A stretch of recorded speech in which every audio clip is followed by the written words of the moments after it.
ابراہیم علیہ السلام کا واقعہ بیان ہو رہا ہے۔ ابراہیم علیہ السلام دین حنیف پر تھے۔ دین حنیف سے کیا مراد ہے؟ تھوڑا سا ابراہیم علیہ السلام کے بارے میں، اس کے بعد ہم ان آیات پر آ جاتے ہیں۔ انیق احمد صاحب،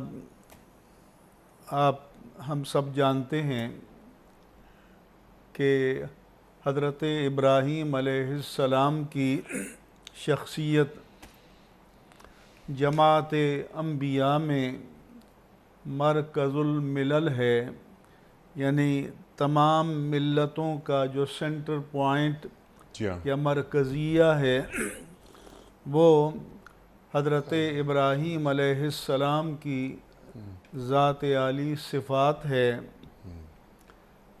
یہی وجہ ہے کہ یہود بھی اپنے آپ کو آپ کی طرف منسوب کرتے ہیں، نصارہ بھی کرتے ہیں، مسلمان بھی کرتے ہیں۔ تو اللہ تعالیٰ نے فرمایا کہ ما کان ابراہیم یہودیا ولا نصرانیا ولکن کان حنیفا مسلما وما کان من المشرکین۔ مشرک بھی نسبت کرتے تھے۔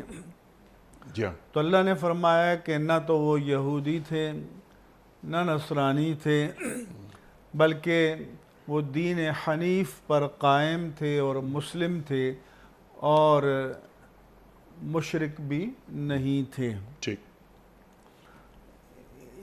ان آیات کا بھی سیاق اور سباق یہی ہے کہ اللہ تعالیٰ فرماتا ہے کہ وَاتْلُ عَلَيْهِمْ نَبَأَ ابراہیم، کہ اے رسول آپ ان پر ابراہیم علیہ السلام کا قصہ یا واقعہ بیان کیجئے۔